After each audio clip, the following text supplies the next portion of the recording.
नमस्कार दोस्तों, स्वागत है आप सभी का ऑल इंडिया न्यूज़ में। लगातार जिस तरीके से यूपी के लोनी में जो मामला वीडियो वायरल होने का आया, उसके बाद पुलिस लगातार कार्रवाई कर रही है, जिसपे कि अब जो अपराधी हैं उनके खिलाफ शिकंजा कसती जा रही है। ऐसे में जिन लोगों ने ट्वीट किया था, जिसमें स्वरा भास्कर, राहुल गांधी और भी कई नाम थे, अब उसमें एक नाम और जुड़ गया है जावेद अख्तर का, जिन्होंने किया है और उन्होंने कहा है कि पुलिस की ऐसी कार्रवाई और इस तरीके की जो उन्होंने बातें लिखी हैं उस पर पूरी चर्चा और पूरी रोशनी डालेंगे। हमारे साथ इस वक्त हैं शिखर शेहान, पॉलिटिकल एनालिस्ट। शिखर जी, जिस तरीके से अभी तक एक लोग लगातार कर रहे थे लेकिन डिलीट भी कर रहे थे, अब जावेद अख्तर जी भी सामने आए, क्या इनका ट्वीट भी डिलीट हो जाएगा? मुझे तो ये इतना अभी नहीं पता है कि इनका ट्वीट जो है वो डिलीट होने वाला है या फिर नहीं होने वाला है, लेकिन मैं इन सारी चीज़ों से अपने व्यूअर्स को, अपनी हिंदुस्तान को, पब्लिक को मैं बस इतना ही संदेश देना चाहता हूँ कि धीरे धीरे करके एक एक का असली चेहरा देखिए आप सामने आ रहा है। चाहे वो स्वरा भास्कर हो, चाहे वो जावेद अख्तर हो, चाहे वो उसका लड़का फरहान अख्तर हो, चाहे वो राहुल गांधी हो, चाहे वो ओवैसी हो, चाहे वो ये उम्मेद पहलवान हो, इन सब का असली चेहरा सामने आ रहा है कि वहाँ पे एक मौलाना की जिसकी पिटाई हुई थी, जिस पे गैर हिंदुओं ने हाथ उठाया था और उसी पे ये ब्लेम डाल दिया जाता है कि ये हिंदुओं ने वहाँ पे जय श्री राम बुलवाया ज़बरदस्ती और उसे मारा। एक तरीके से एक प्रोपोगेंडा चलाया जा रहा है, ये एंटी हिंदू प्रोपोगेंडा ये चलाया जा रहा है। यहाँ पे मतलब एक शब्द जोड़ा गया है, ये गैर हिंदुओं ने कुछ ही दिन पहले एक नया शब्द निकाला है, हिंदू आतंकवाद जैसा एक नया शब्द निकाला है, आरएसएस आतंकवाद। ये इन लोगों का एक नया एक ऐसे प्रोपोगेंडा इन लोगों ने ये जारी कर दिया, शुरू कर दिया है, क्योंकि मोदी जी ने इस देश के लिए आज तक जितने भी कार्य किए हैं या जितने भी इन्होंने कानून जो भी पारित हुए हैं, जो भी रहा है, वो कहीं ना कहीं आप मानो या ना मानो हमारे जो देश का 80% हिंदू है उनके फेवर में ही रहा है। उनके कभी खिलाफ कोई चीज़ नहीं हुई है। चाहे वो धारा 370 का मामला हो, जहाँ पे कोई अपनी ज़मीन नहीं खरीद सकता था। मतलब कितनी शर्म की बात है पवन भाई कि हम अपने ही हिंदुस्तान में, अपने ही यहाँ हम ज़मीन नहीं खरीद सकते थे। आज की डेट में हम वहाँ पे फैक्ट्री लगा सकते हैं, वहाँ पे बिजनेस कर सकते हैं, लाल चौक पे तिरंगा फहरा सकते हैं। जहाँ पे हम कभी तिरंगा नहीं फहरा सकते थे, उस लाल चौक पे हम तिरंगा फहरा सकते हैं। वहाँ की कोई अगर लड़की है या लड़का है, उनसे आपस में लोग शादी कर सकते हैं, जो सारी चीज़ों में पहले पाबंदियाँ थी। लेकिन वही इनके यहाँ का एक गद्दार नेता है दिग्विजय सिंह, वो कहता है कि हमारी सरकार वापस आएगी तो हम 370 वापस ले आएंगे। ये कुल मिला के और कुछ भी नहीं है। ये जो लोनी वाला मामला है, ये समाजवादी पार्टी की मैं बस इतना ही कहना चाहूँगा, पूरी समझी सुलझी साजिश है, जिसके तहत इन सारी हरकतों को, हिंदुओं को बदनाम करने का, हिंदुओं को तोड़ने का, गैर हिंदुओं को जोड़ने का ये एक प्रोपोगेंडा बनाया जा रहा है। ये एक साजिश है जिसके तहत ये सारी चीज़ें चल रही हैं, चाहे वो किसान आंदोलन हो, चाहे वो ये उम्मेद पहलवान का ये घटिया कारनामा हो। लेकिन क्यों बार बार हिंदुओं को टारगेट करते हैं और क्यों हर बात को कम्युनल रंग देने की कोशिश करते हैं ऐसे लोग? ये तो मेरे लिए भी कहना बहुत ज़्यादा मुश्किल हो गया है कि क्यों बार बार हमारा हिंदुत्व, हमारा ये धर्म क्यों बार बार टारगेट होता है। ये बहुत मुश्किल हो गया है। मैं तो स्कूल बाद में गया हूँ। मैं आप लोगों को बताना चाहता हूँ कि मैंने वेद पुराण सबसे पहले पढ़े हैं, उनको समझा है, चाहे वो गीता ग्रंथ हो, चाहे वो रामायण ग्रंथ हो। लेकिन जैसी ये हरकतें कर रहे हैं, चाहे वो राहुल गांधी हो गया, चाहे वो ये स्वरा भास्कर हो गई, इन लोगों की हरकतों से कहीं तक नहीं लगता है कि इन लोगों ने किसी भी वेद पुराण पे अपने फोकस किया है। ये एक तरीके से मुझे महा अज्ञानी लोग लगते हैं।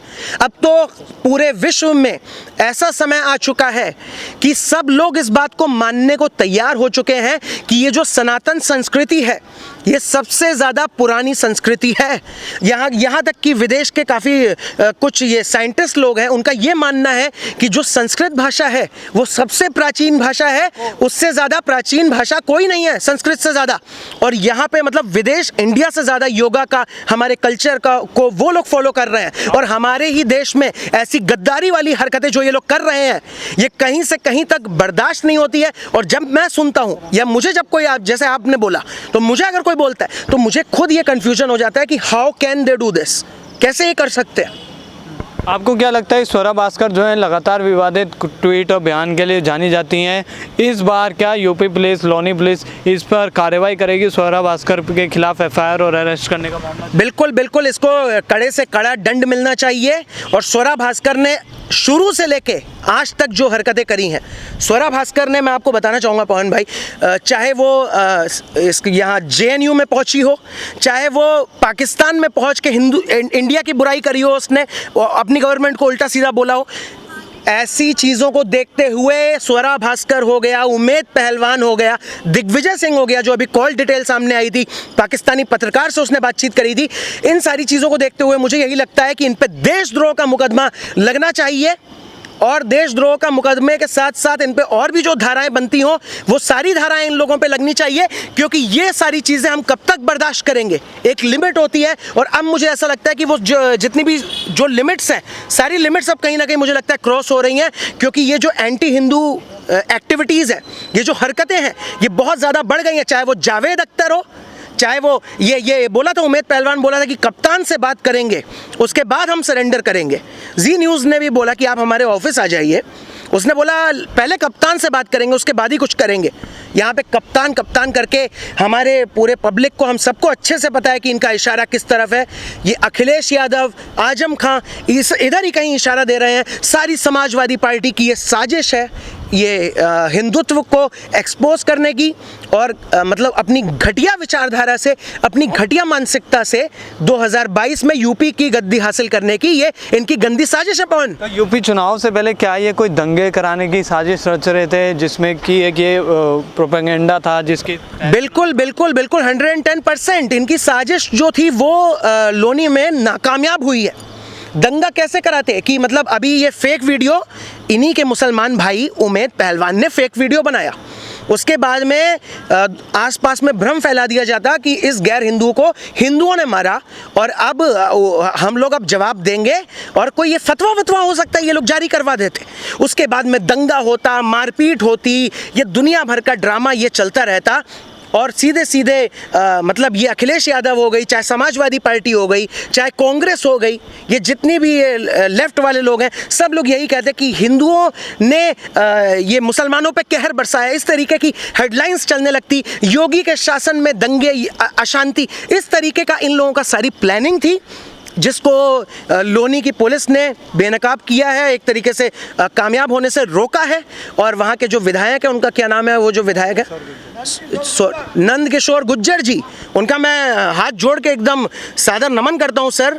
नंद किशोर गुज्जर जी की वजह से ये मामला सामने आया लोगों के, और हमारे और आपके बीच में ये मामला पहुँचा और इतना ज़्यादा हाईलाइट हुआ, जिससे इनका असली चेहरा एक तरीके से हमारी पब्लिक के सामने, चाहे वो समाजवादी पार्टी हो, चाहे वो आम आदमी पार्टी हो, चाहे कांग्रेस हो, चाहे वो लेफ्टिस्ट हो, चाहे वो ये गैर हिंदू लोग हो, जो ये CAA NRC के नाम पे हमारे ही हिंदुस्तान में बसें तोड़ते हैं, हमारे ही हिंदुस्तान में हमारे हिंदू भाइयों बहनों पे जो पत्थरबाजी करते हैं, जो हमारे पुलिस वालों को मारते हैं, ये कहीं ना कहीं असली चेहरा नंद किशोर गुज्जर जी की कृपा से सामने आया है इन गैर हिंदुओं का। आपको क्या लगता है वो जो बुजुर्ग है जिनको पीटा गया है, वो भी अभी नहीं मिल रहे हैं पुलिस को भी, वो कहाँ है, किसके पास है, कौन कहाँ है? नहीं, मुझे तो देखिए मतलब लगी, मैं तो यही कह सकता हूँ कि मुझे लग रहा है, तो मुझे तो ऐसा ही लग रहा है, और जहाँ तक मैं एनालाइज कर रहा हूँ चीज़ों को, मुझे ऐसा लग रहा है कि उमेद पहलवान या फिर कप्तान जो भी है इनका, उसी के संरक्षण में उसको छुपा रखा है। क्योंकि अगर उसका मुंह खुल गया, अगर उसका मौलाना का जो भी था वो, उसका मुंह अगर खुल गया तो मेरे ख्याल से बहुत ज़्यादा ये लोग भारी पड़ जाएगा इन लोगों पे, क्योंकि वो तो A to Z सारा सच उगल देगा, वो तो जड़ से एकदम खोद के रख देगा चीज़ों को।